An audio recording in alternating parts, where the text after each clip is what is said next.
하나님 말씀을 듣겠습니다. 신약성경 마태복음 13장 1절입니다. 신약성경 첫 번째 성경입니다. 마태복음 13장 1절에서 9절까지 읽고 또 18절에서 23절까지 제가 그렇게 봉독해 드리겠습니다. 마태복음 13장 1절입니다.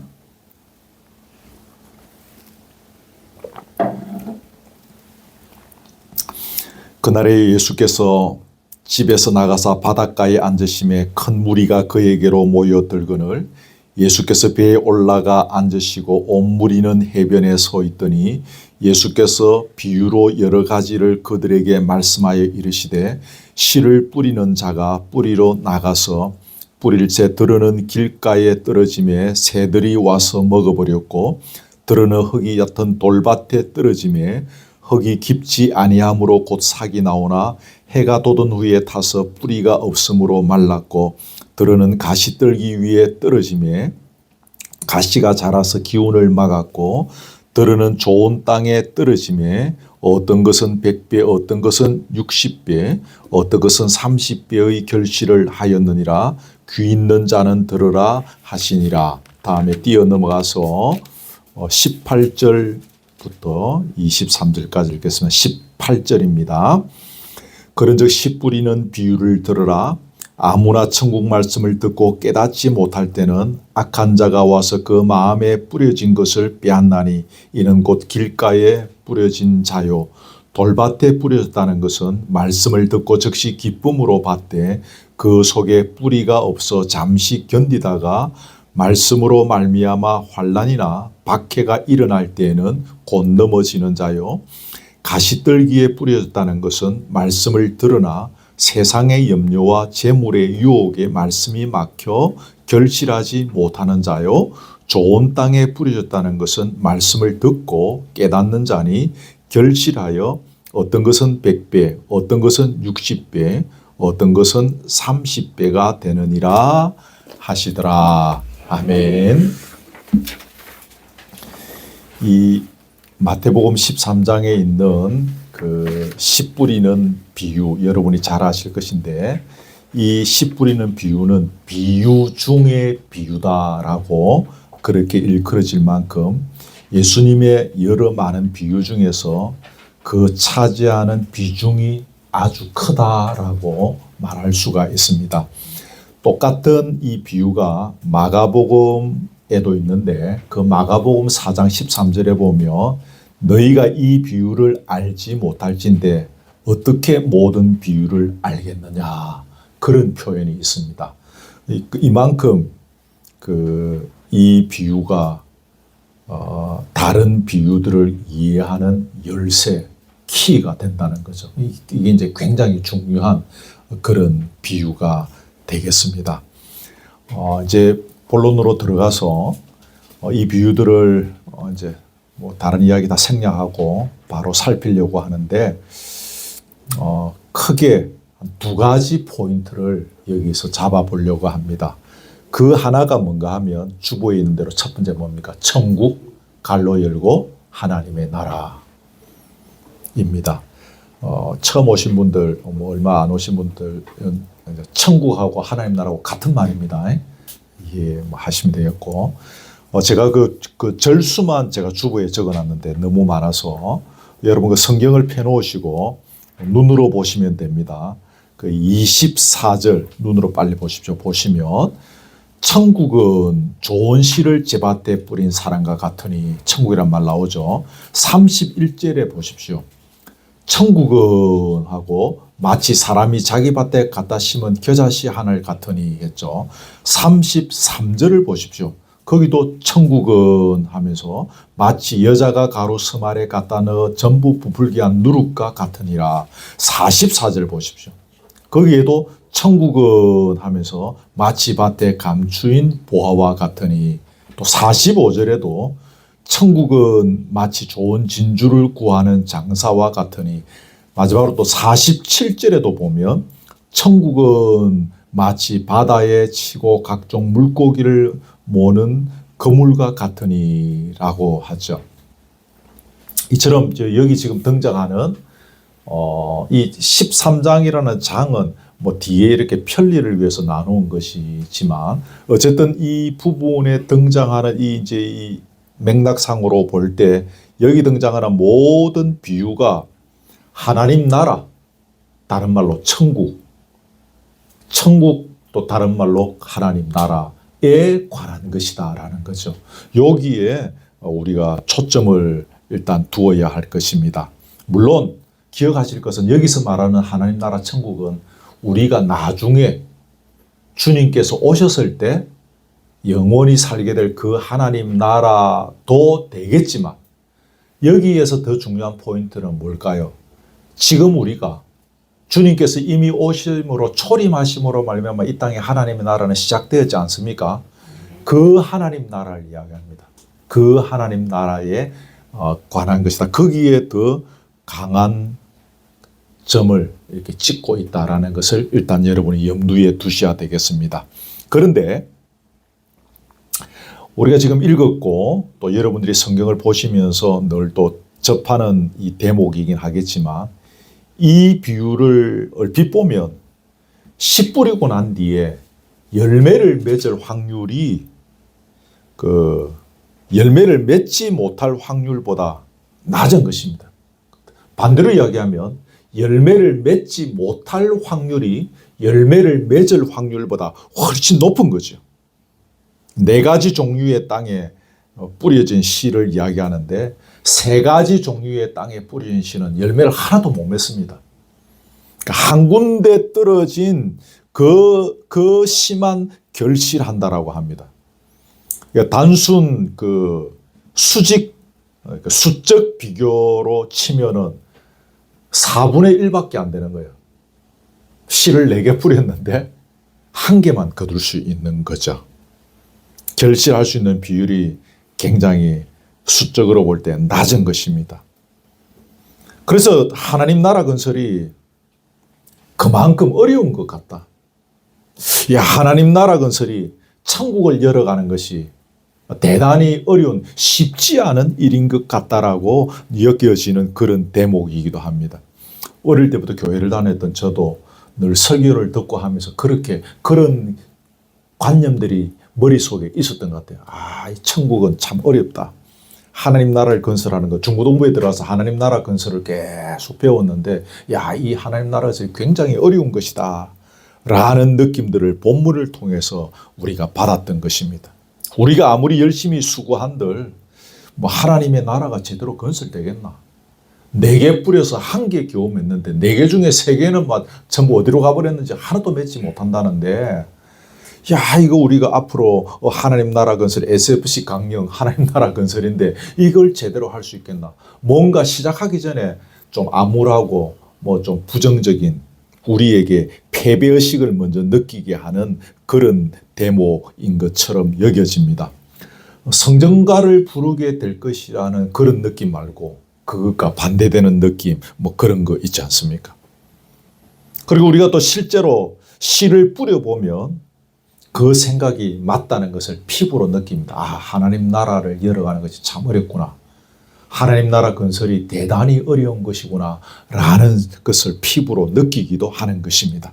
근데 여러분, 여기서 우리가 중요하게 여겨야 할 것은 그럼에도 불구하고 조금 전에 말씀드린 그러한 여러 가지 전제들이 있는 것 같이 여겨짐에도 불구하고 결국에는 추수 때는 결실의 열매를 맛본다라는 것입니다.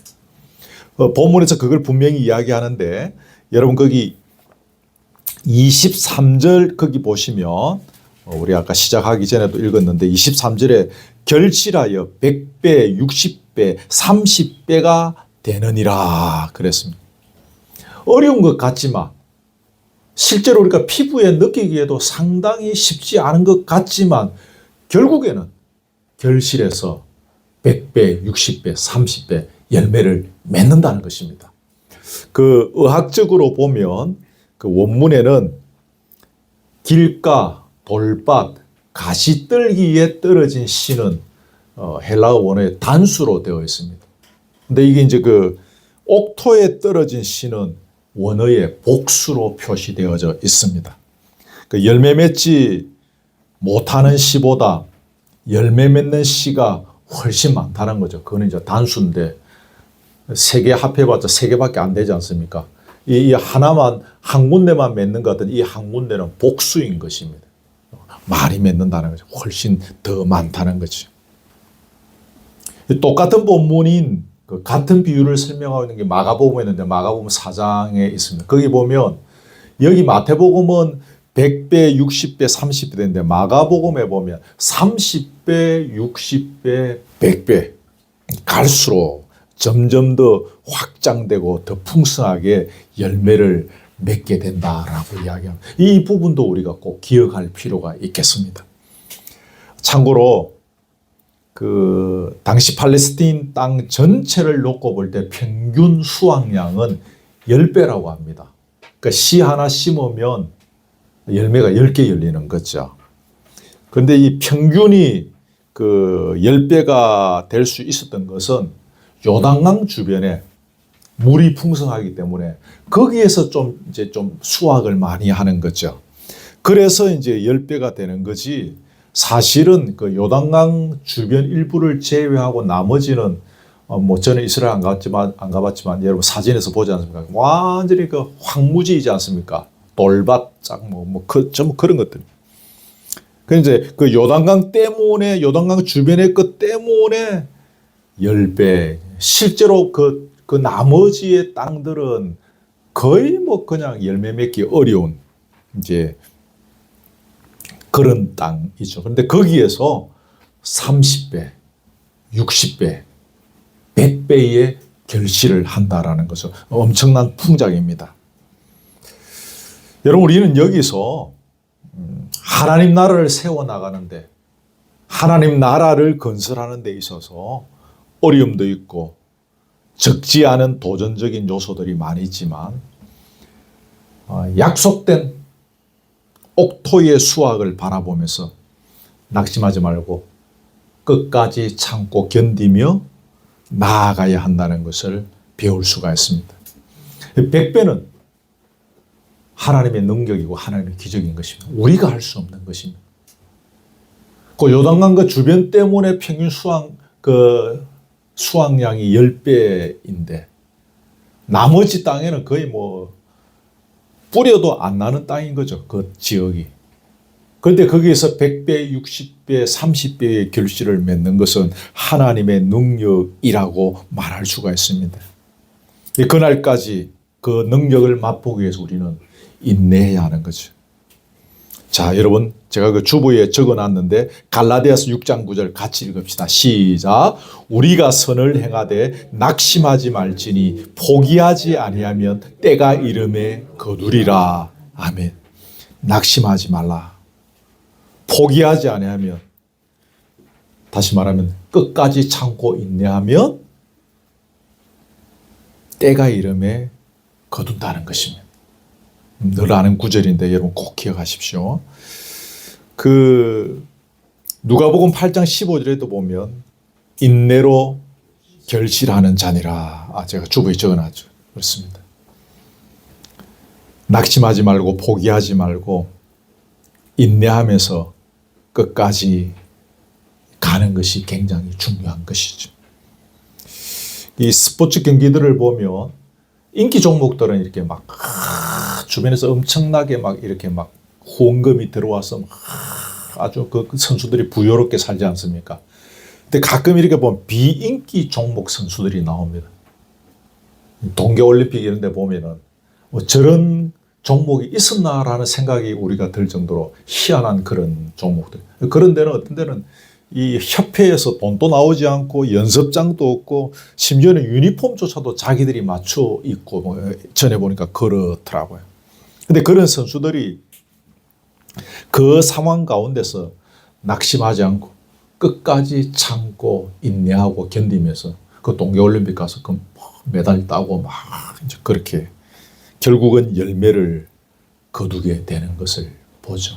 중고등부 다닐 때 제 친구들 중에 이제 운동한 아이들이 들어있는데, 공부해서 성공하는 것보다 제가 볼 때는 운동해서 성공하는 것이 훨씬 더 어렵습니다. 그만큼 참고 인내하고, 그 많은 친구들 중에 딱 한 명, 유니버시아드 대회 아시죠? 거기 가서 동메달 따내가. 제 주변의 친구들 중에서 운동하는 때 최고의 메달이었던 거죠.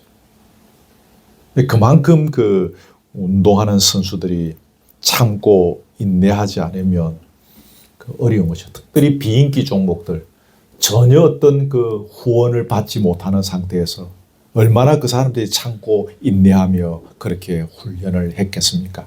여러분, 인내라는 말이 나왔으니까 한 가지 빼놓을 수 없는 단어를 소개합니다. 그거는 뭡니까? 눈물입니다. 인내라는 단어를 생각할 때 빼놓을 수 없는 건 눈물. 인내는 선악, 그 열매는 달다. 아시죠? 제 누나가 중학교 들어가서 이 많은 수첩을 사서 막 이렇게 여학생들 그런 거 있지 않습니까? 수첩을 사서 막 적어 놓는데, 저는 초등학교 때 이렇게 보니까 누나 없을 때 이렇게 뒤벼보면 거기 인내는 선악, 그 열매는 달다. 이런 거 이제 학교 가니까 이제 그런 단어들 배워와서 이제 중학교 1학년 소녀가 이제 막 그런 거 막 적어 놓는 거죠. 인내는 선악, 그 열매는 달다는 거죠. 인내가 그만큼 고통이고 눈물이라는 것이죠.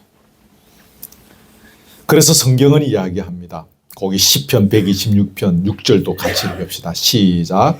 눈물을 흘리며 씨를 뿌리는 자는 기쁨으로 거두리로다. 울며 씨를 뿌리러 나가는 자는 반드시 기쁨으로 그 곡식단을 가지고 돌아오리로다. 제 친구 국회의원 출마해서 이렇게 첫 출정식 하는데 제보고 와서 축사해달라고 해서 제가 목사가 거기 가서 무슨 말 해줘야 되나, 제가 이거 읽어줬어요. 이거 읽어주고 제 친구한테 아멘 하라고. 엄청 왔더라고요. 수백 명이 거기 와서 출정식 하는데 이제 소개할 때 어느 교회 목사님이라고 소개를 하더라고, 사회자. 그래서 목사가 이야기해야 되겠으면 성경 이야기해야죠. 제가 이거 읽어주고 같이 아멘 했던 기억이 있습니다. 여러분, 이 구절도 꼭 기억하십시오. 눈물 없는 인내는 없습니다. 인내는 곧 눈물입니다. 그렇죠? 좀 심하게 이야기하면 눈물이 없는 것을 인내라고 할 수 있을까? 그렇죠? 진정한 인내는 눈물이 따르는 거죠. 그래서 우리가 인내하기가 어려운 것입니다. 기쁨으로 단을 거두고 싶은 생각은 우리 모두에게 있습니다. 눈물을 뿌리며 씨를 하는 것이 싫은 거예요. 힘든 거예요. 그 단을 기쁨으로 거두기 전에 흘릴 눈물이 무서워서 결국 기쁨으로 단을 거두지 못하는 경우가 많습니다. 그 눈물을 감당할 자신이 없어서 기쁨으로 단을 거둘 이 약속의 말씀을 본인의 삶을 통해서 누리지 못하는 것입니다. 눈물은 참 싫은 것 중에 하나입니다. 너무 많은 눈물은 우리로 하여금 살아갈 의욕을 상실하게 합니다. 너무 많은 눈물은 우리의 삶을 지치게 하고 피곤하게 합니다. 그래서 눈물 골짜기를 계속 걸어다가 보면 삶이 재미가 없습니다. 눈물 골짜기를 너무 많이 걸어가다 보면 목회도 재미가 없습니다. 그렇죠? 재미가 없으니까 죽지 못해서 겨우 살아가는 것입니다. 재미가 없으니까 어영부영 그냥 사는 것입니다. 눈물 골짜기를 계속 걸어가다가 보면 너무너무 재미가 없고 지쳐서 어떤 분들은 스스로 삶을 내려놓습니다. 그렇죠. 눈물 골짜기가 너무너무 계속됩니다. 저희 큰어머님은 저희 아버님하고 동갑이신데 아직 대구에서 건강하게 살아 계셔요. 저희 부모님들도 참 고생 많이 하셨는데 제가 볼 때는 제 큰어머님 진짜 고생하셨어요. 그 경상북도 청도 산골에서 자식을 낳았는데 그 가난한 집안에 제가 큰 집에 한번 어릴 때 가봤는데 와, 촌에 이런 집도 있나 싶을 정도로 가난하게 사시더라고요. 거기 시집을 가서 애를 낳았는데 10명을 낳았어요. 딸 7명. 그래도 그 가난한 집에서 아들 낳아 볼 거라고 하다가 막판까지 아들 낳아 보려고 하다가 막판에 아들 쌍둥이 나왔고 그 하다 10명 된.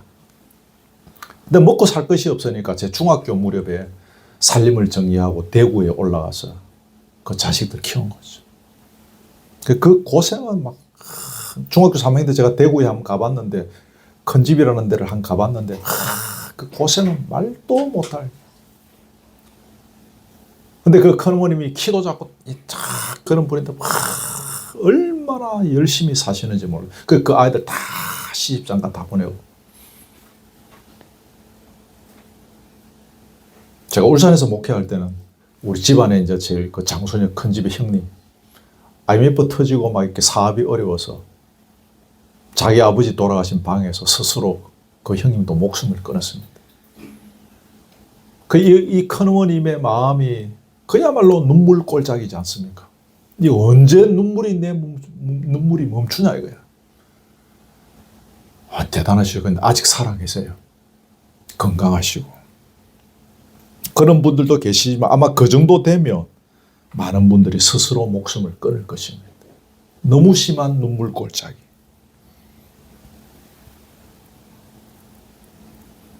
그러나 오늘 우리는 잊지 말아야 합니다.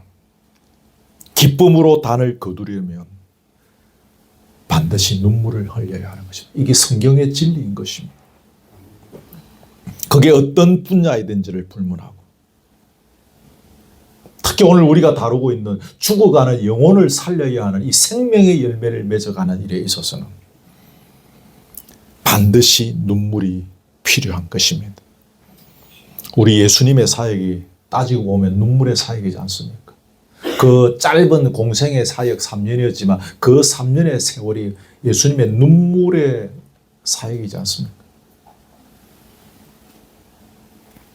예수님을 따라 걸어갔던 사도 바울의 인생이 눈물의 인생이었지 않습니까? 그 눈물 끝에 그분들이 결국은 열매를 맺어가는 것입니다. 여러분, 우리가 눈물을 흘리면서 인내하는 그 전제 조건이 있습니다. 우리가 그렇게 눈물을 흘릴 수 있는 전제 조건, 눈물 꼴짜기를 계속 걸어가면서도 우리가 참고 견디며 갈 수 있는 전제 조건은 오늘의 말씀을 우리가 확실히 믿을 수 있어야 합니다. 100배, 60배, 30배가 되느니라는 이 말씀을 믿을 수 있을 때 우리가 인내할 수 있고 우리의 눈물을 쏟아부을 수 있는 것입니다.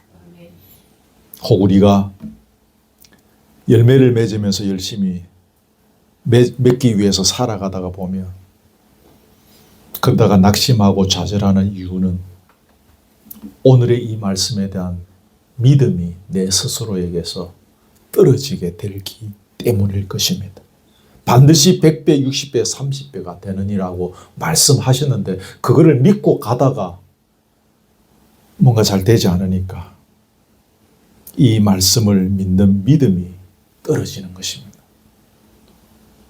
잊지 마십시오. 30배, 60배, 100배로 결실할 수 있는 비결은 이 말씀에 대한 우리의 믿음입니다.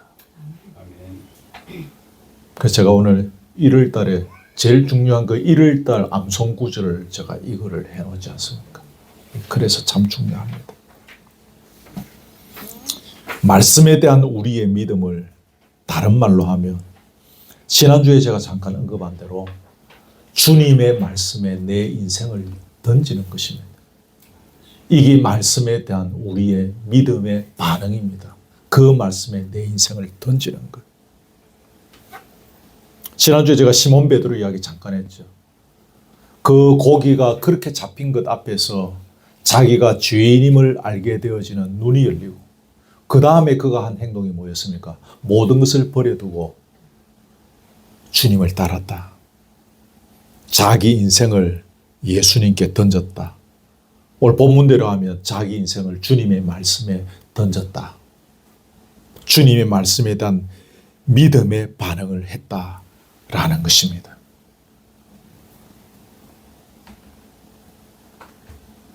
여러분, 우리가 이런 믿음의 반응을 하면서 이렇게 열매 맺는 하나님 나라를 건설하는 열매를 맺는 인생을 걸어가야 하는데 여기서 한 가지 우리가 꼭 놓치지 말고 기억해야 할 것이 있습니다. 그게 뭔가 하면 나부터, 아까 우리 찬송하면서 너 하지 말고 나 했는데 나부터 하나님의 나라를 살아가는 것이 중요합니다. 내가 먼저 하나님의 나라를 경험하고 그래야 내가 하나님의 나라를 건설하는 열매를 맺을 수 있습니다. 내 영혼이 산 경험을 해야 나도 죽어가는 영혼을 살릴 수 있는 열매를 맺을 수 있습니다. 내가 주님 앞에 내 인생을 던져야 하늘의 평강을 누릴 수 있고 그 경험이 있어야 이 하늘의 은혜와 평강을 나도 내 주변의 사람들에게 소개해 줄 수가 있습니다. 뭘 이렇게 이제 그게 뭐 무형이든지 유형이든지 이런 것들을 판매하는 영업을 하시는 분들이 있습니다. 그 영업을 잘하시는 분들 보면 정말 잘하지 않습니까? 야, 정말 잘한다. 정말 말도 잘하고 정말 그 보면 막 그냥 돈만 있으면 바로 사고 싶은 생각이 팍팍 들게 하지 않습니까? 물론 그분들이 말을 잘하고 영업에 수완이 있어서 그렇기도 하겠지만 자기가 파는 그 상품에 대한 확신이 있는 거예요. 확신이 있는 거예요. 지금 말씀대로 한다면 우리가 하나님 나라를 경험해야 되는 거예요. 하나님 나라는 이런 것이다. 하늘이 주는 평안은 이런 것이다. 하나님이 주시는 은혜는 이런 것이다 라는 것을, 하나님이 주시는 자유가 이런 것이다 라는 것을 내가 알아야 되는 거예요. 내가 알아야 돼요. 그래야 소개해 줄 수 있고 죽어가는 영혼을 살릴 수 있습니다. 새해 첫 주일인데요. 이 새해를 맞이하면서 이 새해에 우리의 중요한 목표가 뭡니까? 이겁니다. 나 자신이 이 하나님의 나라를 누리는 것입니다. 우리 신앙공동체 거루트기 교회가 우리 권속들이 이 하나님의 나라를 우리가 먼저 누리는 것입니다. 아멘. 내가 우리가 먼저 좀 누리면서 우리가 하나님 나라에서 나도 모르는데 나도 누려보지 못한 건데 그게 어떻게 전달이 되고 되겠습니까? 그렇죠? 이게 굉장히 새해를 시작하는 우리가 꼭 붙잡아야 할 중요한 비전입니다. 예배당을 막 크게 짓고 막 뭘 어떻게 하고 그게 우리의 비전이 아니라 주님의 나라를 내가 경험하는 것. 이것이 성경적인 우리가 품어야 할 비전인 것입니다. 이 아무리 보기에 엉성한 건물이고 막 이랬다 하더라도 여기에 진정한 하나님의 나라가 세워져 가고 있으면 사람들은 찾아오기 마련인 것이고 여기 와서 회복되기 마련인 것입니다. 그렇게 되어져 가는 것입니다. 우리가 지금까지 2년 반 동안 그 준비를 해왔지 않습니까? 그 새 표가 운명 공동체인 것입니다. 하나님의 나라를 경험하는 운명 공동체인 것입니다. 꼭 한 가지 기억할 것은 30배, 60배, 100배의 결실을 한다고 해서 그 단지 수적인 규모로 어떤 물량적 규모 그런 부피로만 생각해서는 안 될 것입니다. 물론 경우에 따라서 하나님께서 그런 수적인 30배, 60배, 100배 이런 식으로 그렇게 하실 수도 있겠으나 지금까지 우리가 배운 대로 성경은 내면을 더 중요하게 생각합니다. 내적인 부분을 더 중요시하고 있다는 것을 알 수 있습니다. 껍데기보다는 알맹이, 중심을 더 중요하게 여기고 있다는 것을 우리는 성경을 통해서 배우죠. 구약과 신약에서 일관되게 그것을 말하고 있습니다. 30배, 60배, 100배의 결실을 맺어 나가는 데 있어서 하나님의 방법, 하나님의 스케일, 하나님께서 준비하신 내용물들이 있을 것입니다.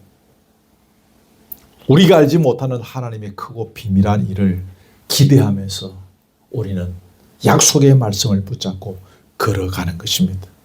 한국 교회의 실패의 중요한 원인은 자꾸 외적인 규모를 붙잡았기 때문입니다. 물량적 규모를 중요하게 생각했기 때문입니다. 우리의 신앙이 만일에 실패한다면 우리의 외모를 너무 중요하게 여기기 때문입니다. 그럼 우리 신앙은 반드시 실패하게 되어져 있습니다. 예수님께서 그 대단하신 분이 예수님께서 제자 몇 명, 1000명 남겼습니까? 예수님 제자 12명 남기고 가셨습니다. 그 12명 중에도 한 명은 배반하고 지 혼자 위에서 떨어져서 자결해서 창자가 터져나와서 죽었지 않습니까? 남긴 거는 11명밖에 안 남겼습니다. 우리가 이런 중요한 부분들을 놓쳐서는 안 될 것입니다. 자, 두 번째로 넘어갑니다. 두 번째 꼭 중요한 포인트가 있는데요. 이 비유를 읽어보면 농부가 씨를 뿌렸을 때에 그 토양들이 어떻게 반응하는가가 중요한 것 같습니다. 그렇죠?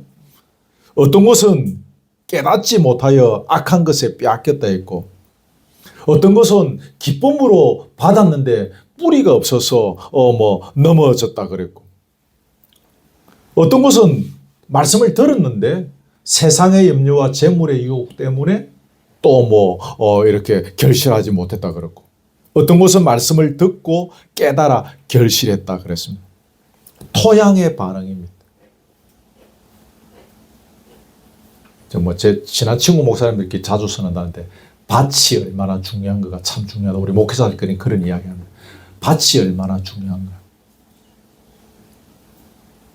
목회자도 참 굉장히 이렇게 좋아해야 되겠지만 밭이 얼마나 좋은가라는 것이. 씨를 뿌렸는데 그 밭이, 토양이 어떻게 반응하는가 하는 것입니다. 씨 뿌리는 비유는 그 부분을 굉장히 중요하게 여깁니다. 자, 하나 봅시다. 첫 번째, 길가에 떨어졌습니다. 19절에 있는데 눈으로 보시고요. 말씀을 듣기는 듣는데 깨닫지 못함으로 악한 자가 와서 그 마음에 뿌려진 것을 빼앗는 것이다 라고 설명합니다. 이걸 한마디로 말하면 닫혀져 있는 마음입니다. 마음이 닫혀져 있는 것입니다. 진리의 말씀을 귀로 듣기는 듣는데 마음이 닫혀져 있는 거예요. 마음을 열려고 하지 않는 것입니다. 말씀을 간절히 사모하는 마음이 하나도 없는 것입니다. 여러분, 이게 참 중요합니다. 말씀을 들을 때. 다른 이야기지만 마태복음에 보면 찾으라, 두드리라 그런 표현들이 있죠. 구하라. 구하고 찾고 두드리면 어떻게 한다 했습니까? 주님께서 주신다 그랬죠. 두드리면 열릴 것이다. 찾아낼 것이다. 그러셨습니다. 말씀을 간절히 사모하는 그 마음이 굉장히 중요하겠습니다. 그렇다면 우리가 말씀을 귀로 듣기는 듣는데 마음을 열지 않는 이유를 제가 한 두 가지 정도 잡아봤습니다. 첫째는 게으름인데 무슨 게으름인가 하면 생각의 게으름입니다. 생각하기 싫은 것입니다. 들은 것으로 족한 것입니다. 저의 설교 말고요. 세계에서 제일 설교를 잘하시는 그 유수한 설교를 듣는 것으로 끝나는 것입니다. 그 이상의 그 설교에 대한 그 말씀에 대한 생각은 하기 싫은 것입니다. 인간과 갈대의 공통점은 연약하다는 거죠. 바람에 흔들리는 갈대. 연약한 존재. 갈대도 연약하고 우리도 연약하고. 인간과 갈대의 차이점이 있습니다. 그게 뭡니까? 인간은 생각할 줄 안다는 것입니다. 생각할 줄 안다는 점에서 인간은 뛰어난 존재지요. 파스칼이 인간은 생각하는 갈대다 그런 빵세라는 그 책에서 그러냐. 제가 어제 설교 준비하면서 지난주 찾아본 이 방세가 이게 불란서죠. 이 파스칼이 불란서 사람인데 방세라는 말이 이 생각이라는 뜻이다. 제가 지난주 알았으면 설교 준비하다가 이게 생각이라는 뜻이더라고요. 인간은 생각하는 갈대다.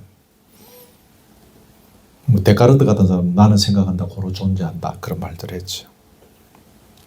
게으름 중에 최고의 게으름은 생각하기를 싫어하는 것입니다.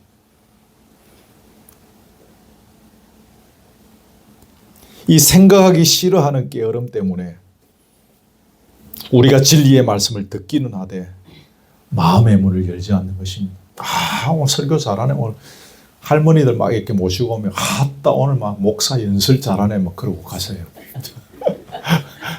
근데 그 너머의 생각을 하기 싫은 것입니다. 귀찮은 것입니다. 우리 한국 사람들이 그렇게 좋아했던 히디크 감독이 늘 우리 한국 축구 선수들한테 처음에 했던 이야기 그거 아닙니까? 생각 좀 하면서 축구하면서 자기 머리를 자꾸 생각 좀 해라. 그냥 공 뻥뻥 차지 말고 생각 좀 하라는 것입니다. 이 생각의 게으름이 우리가 말씀을 듣되 더 이상 진도를 안 나가게 하는 것입니다.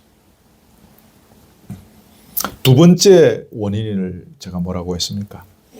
인간 중심, 자기 중심입니다. 시대를 올라갈수록 예전에는 하나님 중심이었어요. 그 문화권이 자체가.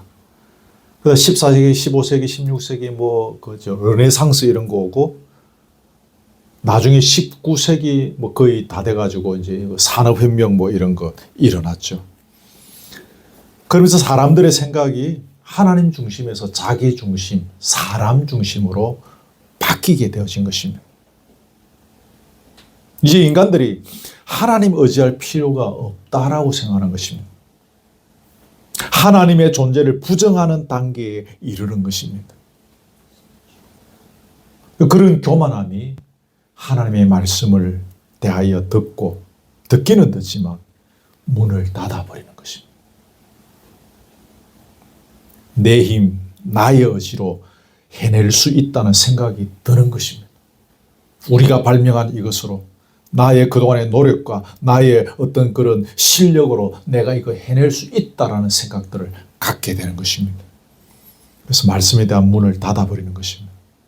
말씀을 혹시 듣는다 할지라도 교양 차원에서 들을 것이 없는가 싶어서 듣는 것으로 끝나는 것입니다. 두 번째는 뭡니까? 흙이 얕은 돌밭에 떨어진 경우입니다. 그 순간에는 말씀을 기쁨으로 받습니다. 뿌리가 없기 때문에 잠시 견디다가 환난이나 박해 앞에서 넘어지는 것이라고 설명하고 있습니다. 기쁨으로 말씀을 받았는데 뿌리가 없다 그랬죠. 말씀을 받는 그 순간에는 감격하고 흥분하고 또 눈물도 흘리고 막 그렇게 했다는 것입니다.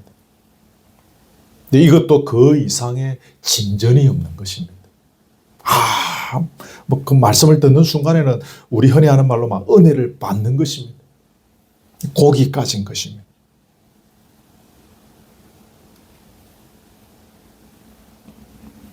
여러 사람을 많이 모으기 위해서 어떤 설교자들은 사람의 감정을 터치하는데 아주 능수능란한 설교자들이 있습니다. 막 들어보면 귀가 쫑긋하게 1시간 내내 전혀 딴 생각 들지 않도록 청중들을 압도하는 그런 설교자들이 있습니다. 감정을 터치하는. 그때 말씀을 막 기쁨으로 받죠. 그런 설교의 특징은 능력이 없기 때문에 고기 까진 것입니다. 더 이상 진전이 없는 것입니다. 우리 그리스도인이 된다는 것은 우리 신앙을 지정의라고 이야기하죠. 지적으로 말씀을 이해하고 감정적으로 그 말씀에 대해서 반응하고 주님을 따르기로 의지적으로 결단하는 지정의 이 세 가지 요소가 중요합니다. 그러니 감정으로만 받아서 그 순간에 감정으로만 반응하는 것은 참된 신앙이 될 수 없습니다. 신앙의 뿌리가 없는 것입니다. 이거 잘 기억하십시오. 신앙의 뿌리가 없다는 것은 좀 더 적나라하게 말하면 신앙이 없다는 것입니다. 그래서 해가 돋습니다. 해가 쫙 돋아버리니까 싹이 이제 말라버리거나 바람이 불니까 다 뽑혀버리고 넘어지고 뭐 그냥 끝나는 것입니다. 마치 그것처럼 환난이 오고 어려움이 오면 혹은 신앙의 박해를 경험하게 되어지면 변절하게 되어져 있는 것입니다. 그래서 디모데전서 3장 6절에 보면 직분자 세울 때 안 되는 사람이 있습니다. 새로 입교한 자는 직분자로 세워서는 안 된다 그랬습니다. 왜? 지켜보라는 것입니다. 더 세월을 두고 처음에 막 와서 막 복음 접하고 막 자기 인생을 주님께 던질 것처럼 막 그렇게 하는 사람이라 할지라도 지켜보라는 것입니다. 뿌리를 든든히 내리는 것 지켜보고 그 이후에 직분주라는 것이죠. 든든한 신앙의 뿌리가 내려져 있는지를 점검한 이후에 사람을 세우라는 것이죠. 여러분, 신앙의 뿌리를 내리려면 어떻게 해야 될까요? 조금 전에 언급한 것처럼 지적으로 말씀을 받고 이해하고 알고 감정적으로 반응하고 순종하기를 내가 의지적으로 결단함으로 우리의 신앙의 뿌리를 내릴 수 있습니다. 아멘. 교회 오래 다닌다고 모태 신앙이라 저처럼 이 나이 때까지 그거 했다고 신앙의 뿌리가 내려진 것은 아닙니다. 굉장히 중요한 부분입니다. 이것이 제대로 말씀을 받는 자세지. 그래야 신앙의 뿌리가 내려질 수 있습니다. 세 번째는 뭐죠? 가시떨기에 뿌려진 경우입니다. 가시떨기에 떨어지니까 가시떨기가 영양분을 다 뺏어가는 것입니다. 그것들이 또 햇볕도 막아버리기 때문에 씨가 자라지 못하죠. 그렇죠? 저 감나무 밑에 막 뭐 있는 데는 잘 안 자랄 수 있습니다. 감나무 그늘에 가려서. 우리가 말씀을 들어도 세상의 염려와 재물의 유혹 때문에 우리 신앙이 자라는 것을 막아버리는 것을 말합니다. 팔레스타인은 그 가시라고 할 만한 그런 풀 종류들이 굉장히 많다고 합니다. 근데 그 가시들이 들가밭에 막 분포되어 있는데 생명력이 아주 강해서 근본적인 제거가 어렵다고 합니다. 그죠? 이 밭에도 보면 이게 뭐 얼마나 그런 것들이 많이 납니까? 수시로 뽑아주지 아니하면 계속 이제 그런 것들이 자라는 것처럼 이스라엘 땅에도 그렇게 가시들이 자란다고 합니다. 가시들을 제거할 수 있는 방법은 곡식 사이에 이제 잡초가 자라지 않도록 계속 농부가 쉴 새 없이 이제 그 밭을 갈아줘야 되는 것이죠. 조금만 게을리하면 덤석덤석 피라고 그러죠. 잡초들이 이제 자라게 되고 여기 본문에서 여인들의 가시들이 막 자라게 되어지는 것입니다. 세상의 염려와 재물의 유혹도 그러한 것 같습니다. 아담의 후손으로 태어난 육체의 몸을 입고 살아가는 저와 여러분, 우리 인간들에게서 어떻게 보면 근본적으로 제거가 불가능한 것이 세상의 염려와 재물의 유혹이겠다라는 생각이 듭니다. 가만히 놔두면 어느새 어김없이 우리 속에 기어 올라오는 것이죠. 그렇지 않습니까? 그래서 논밭에 있는 잡초를 뽑아 부지런한 농부가 뽑아내듯이 우리도 끊임없이 쉴 새 없이 우리 속에 올라오는 이런 것들을 세상의 염려와 재물의 유혹 같은 이런 것들을 뽑아내야 한다는 것이죠.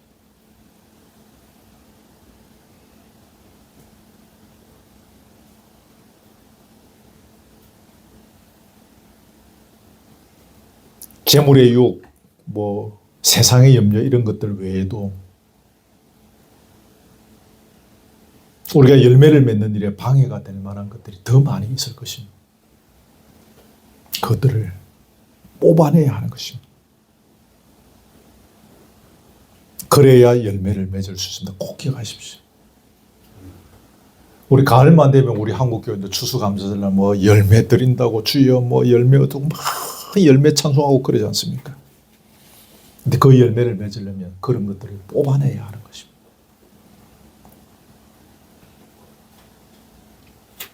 이 시간에 여러분에게 숙제를 내는 것은 나에게 있어서 그런 열매를 맺지 못하게 가로막고 있는 것들이 뭔가, 나에게 있어서 세상의 미와 재물의 유혹과 같은 그런 열매를 맺지 못하게 하는, 뽑아내어야 할 것들이 무엇인지를 여러분 스스로 숙제하십시오.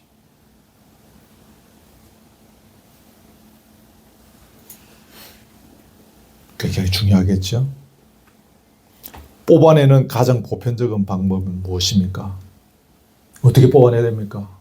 날마다 말씀과 기도로 무장하는 것이 그것들을 뽑아내는 가장 원초적인 근본적인 좋은 방법입니다. 밭에 있는 풀은 내가 들어가서 허리를 숙여서 장갑을 끼고 뽑아내면 되지만 내 속에 있는 그것들을 내가 어떻게 뽑아냅니까? 끊임없이 우리는 말씀과 기도로 나아가야 합니다. 그래야 그것들을 뽑아낼 수 있는 것입니다. 이것들을 뽑아내기 위해서 도움이 되는 몇 구절을 소개할 것인데, 여러분 누가복음 12장만 적어 놓으시고 누가복음 12장에 있는 몇 구절들인데 제가 그냥 좀 빠르게 읽어 드릴게요. 무엇을 먹을까, 무엇을 입을까, 뭐라고 했죠? 염려하지 마라. 무엇을 입을까, 무엇을 먹을까 염려하지 말라는 것입니다.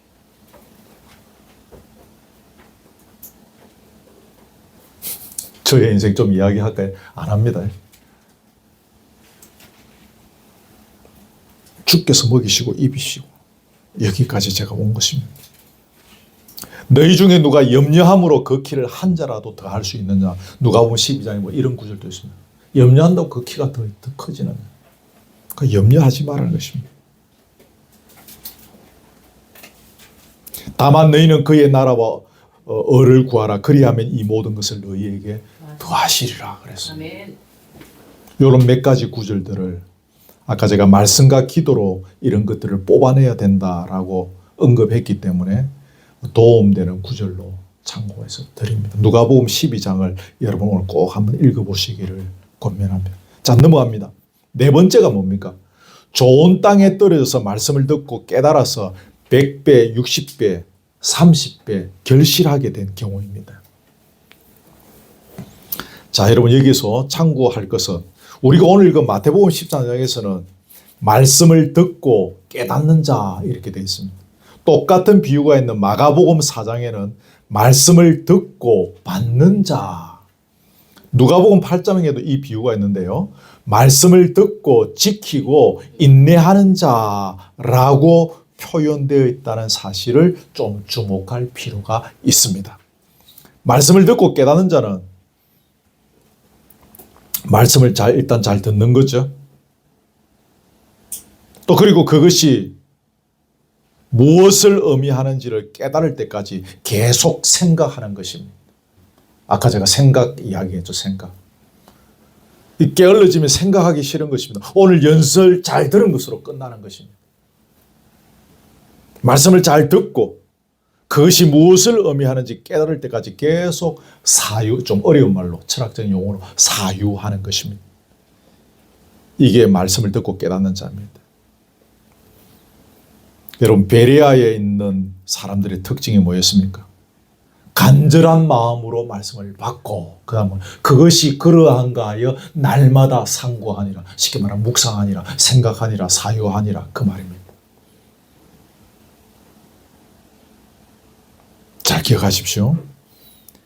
그 다음에 마가복음이죠. 말씀을 듣고 받는 자, 말씀을 듣고 받는 자, 말씀을 듣고 받았다 무슨 의미겠습니까? 그 말씀을 들었습니다. 그 말씀이 나의 가치관이 되고 나의 사상이 되었다 그 말입니다. 듣고 받았다는. 그 말씀이 내 삶의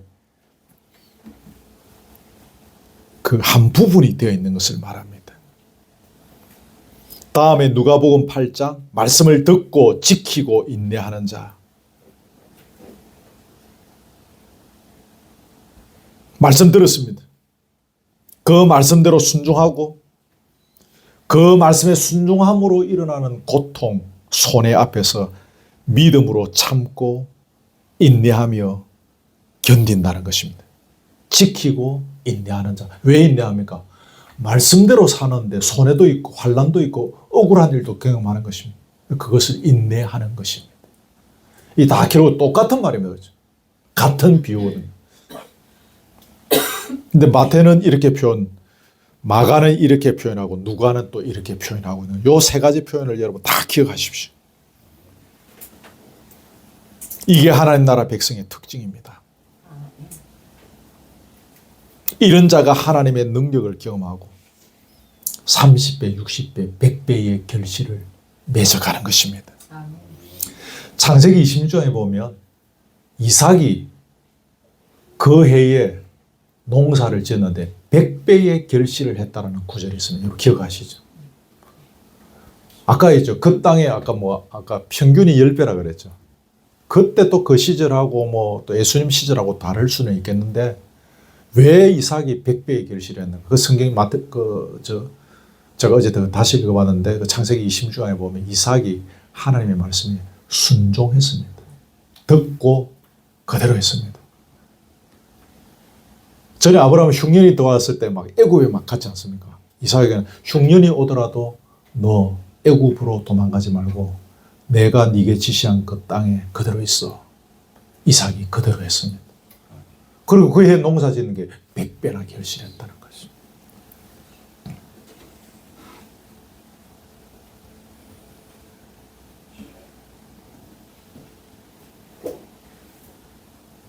여러분, 그 신학적으로 우리 예수 믿는 그 사람들의 단계가 신학적인 단계가 처음에 예수 믿음으로 우리가 어렵게 여김을 봐죠. 그걸 어려운 말로 칭의라고 하죠.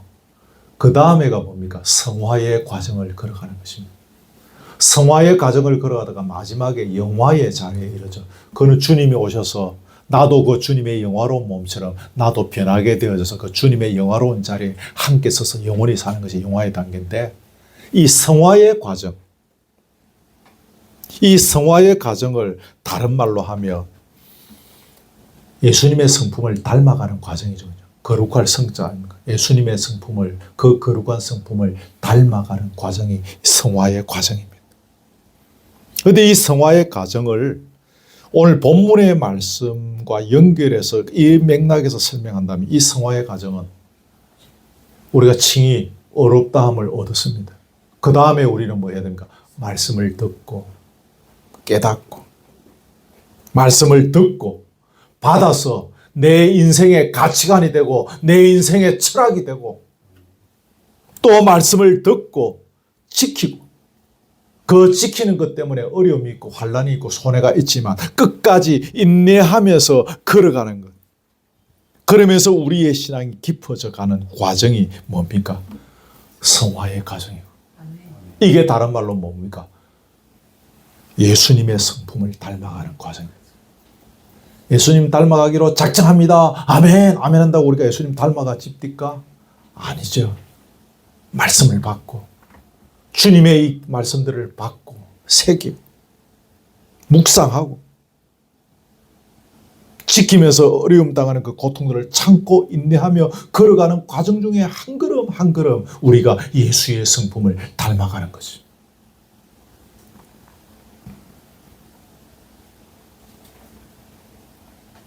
오늘 새해를 시작하면서 예수님의 제자가 가장 먼저 점검해야 할 사항이 뭡니까? 오늘 본문 따라서 이야기한다면 지금 나는 하나님의 말씀, 주님의 말씀 앞에서 어떤 태도를 견지하고 있는가? 이게 우리가 점검해야 될 중요한 사항이 되겠습니다.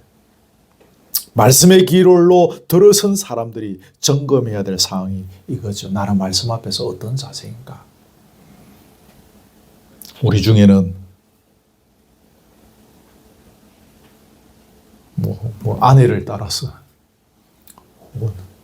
자도 따로 왔다가 이런저런 연유로 함께 예자리에 계속 참여하시는 분들이 있습니다. 여러분들도 이왕 이 자리에 있으니 선포되어지는 하나님의 말씀을 한번 진지하게 받아보시기를 권면합니다. 지켜라고까지는 제가 감히 말하지 않습니다. 그 말씀을 듣고 그 말씀이 그러한가 하여 고민도 해보고 생각도 해보고 묵상도 해보고 그런 시간들을 가져야 할 것입니다. 그런 가운데 그런 노력을 하고 있는 그 자녀들을 주께서 보시고 믿음은 주님께서 주시는 것이니 그 고민, 말씀을 붙잡고 고민하는 그 고민하는 사람 속에 주의 은혜가 임하고 믿음이 역사하고 나중된 자가 먼저 되어지는 놀라운 일들도 일어나게 될 것입니다. 말씀을 맺습니다. 30배, 60배, 100배의 하나님 나라의 결실은 그렇게 되리라고 하신 주님의 말씀을 확실히 믿을 때에 그렇게 될 것을 믿고 또 그 하나님의 나라를 내가 누리면서 온갖 어려움과 도전 속에서도 참고 인내하고 눈물로 씨를 뿌리려고 나가는 것. 하나님의 말씀을 바로 알고 깨닫고 순종함으로 가슴에 새기며 걸어가는 것.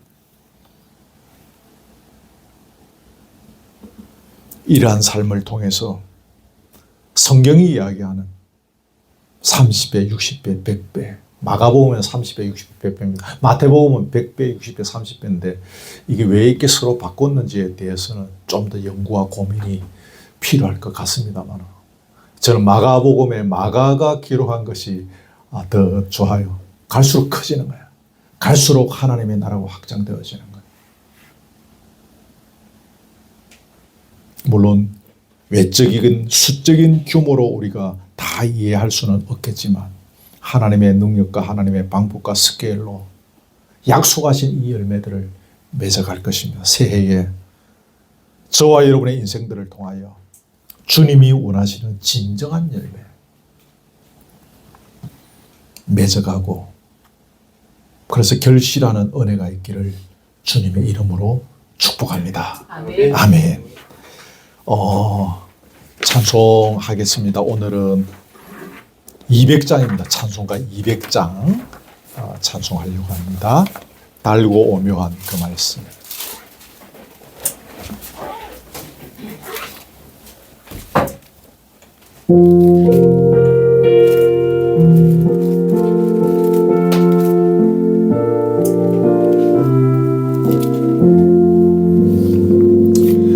달고 묘한 그 말씀 생명의 말씀은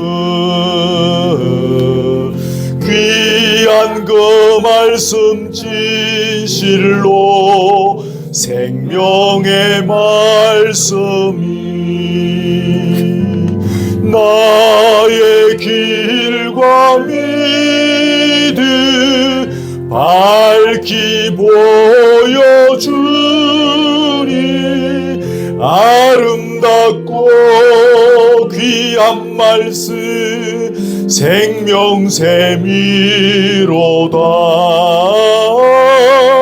아름답고 귀한 말씀 생명샘이로다. 귀한 주님의 말씀은 내 노래 되도다. 모든 사람을 살리는 생명의 말씀을 값도 없이 받아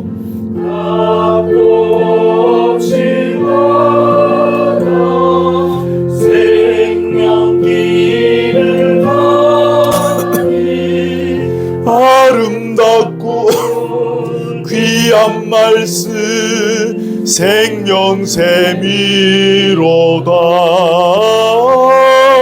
아름답고 귀한 말씀 생명샘이로다. 널리 울려 퍼지는 널리 울리어 퍼지는 생명의 말씀은 마음의 용서와 평안을 골고루 전하니 다만 예수 말씀 듣고 복을 받네 아름답고 귀한 말씀 생명샘이로다 아름답고 귀한 말씀 생명샘이로다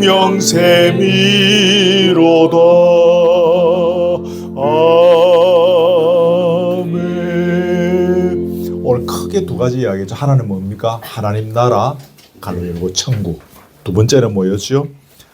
말씀을 받는 토양의 반응이 어떠한가?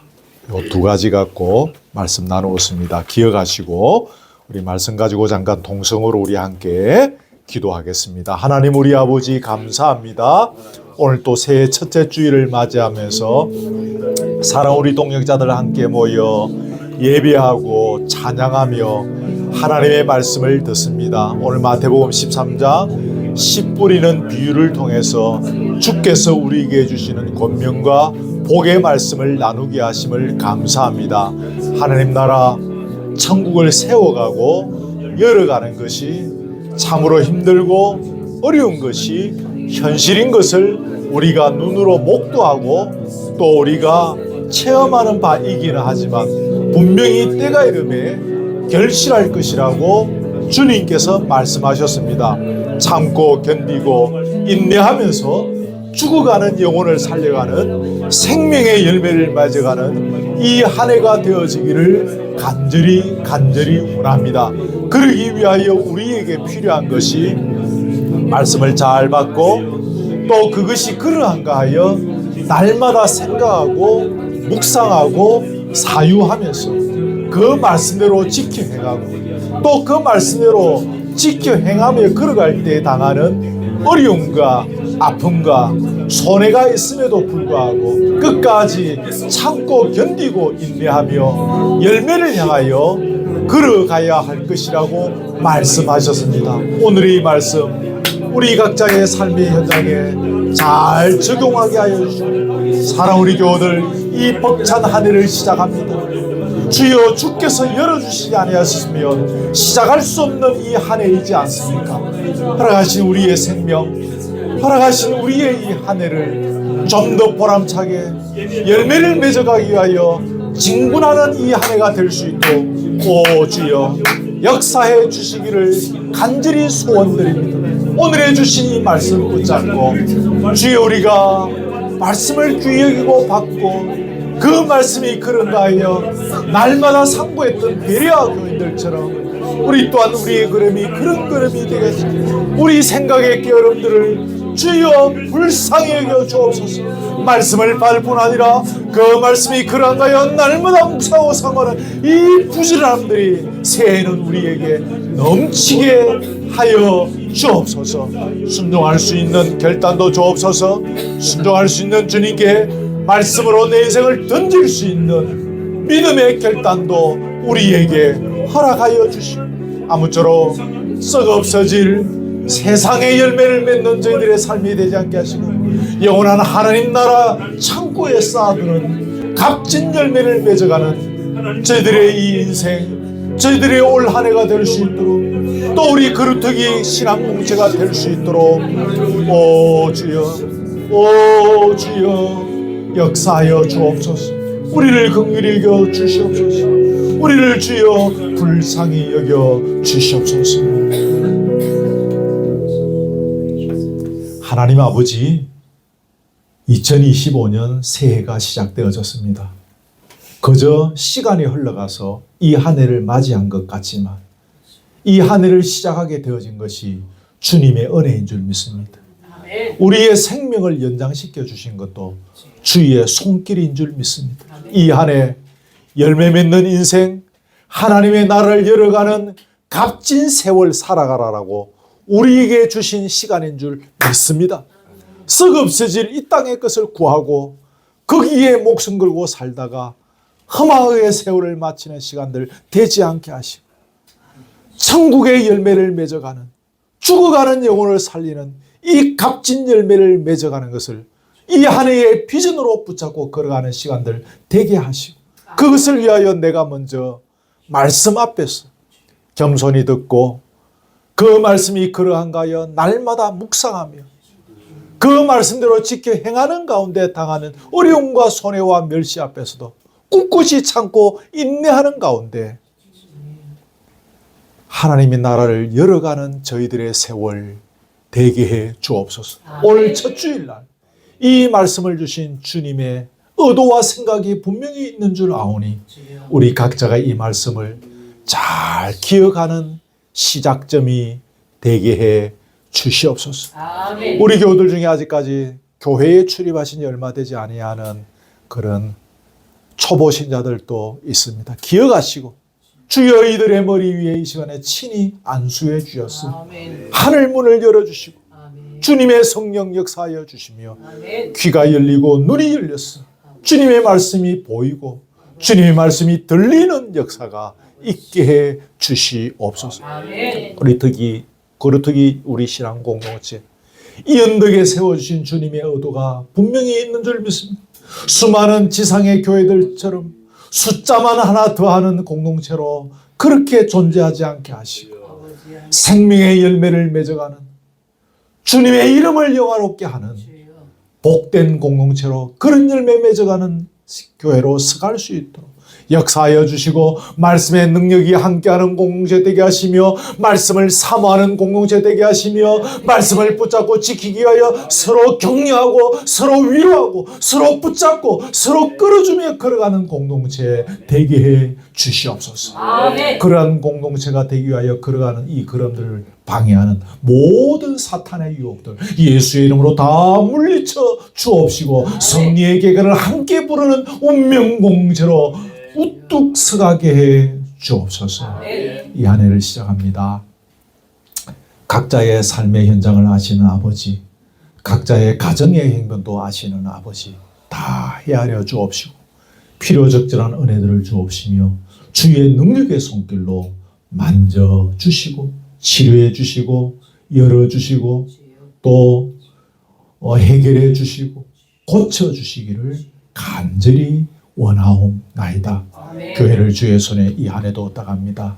아무도 사람이 주인 되지 않게 하시고 어느 누구도 왕이 되지 않게 하시고 주님만이 왕이 되고 주인이 되시고 예수님만이 이 공동체를 다스리는 능력자가 되셔서 은혜 가운데 건강해지며 상처 입은 수많은 영혼들이 이 울타리 안에 들어와서 위로받고 인생의 문제를 풀어가고 회복하는 역사가 있는 현장이 되게 해 주시옵소서. 아멘. 귀한 예물 주님 앞에 드립니다. 이 예물 받으시고 주의 나라와 교회의 건강함을 위하여 잘 사용되어질 수 있도록 인도해 주옵소서. 오후의 교제의 자리에 함께 하시고 단순히 먹고 마시는 자리인 것처럼 보이실 수는 있으나 이 자리를 통하여 우리가 위로받고 회복되고 치유함을 얻고 눈물이 닦임을 얻는 은혜의 자리 되게 해 주시옵소서. 예수 그리스도의 은혜와 하나님의 사랑과 성령의 교통하심,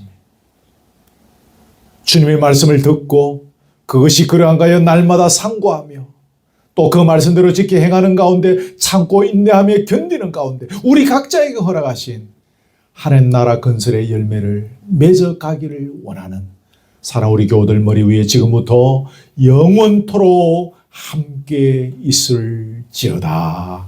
아멘.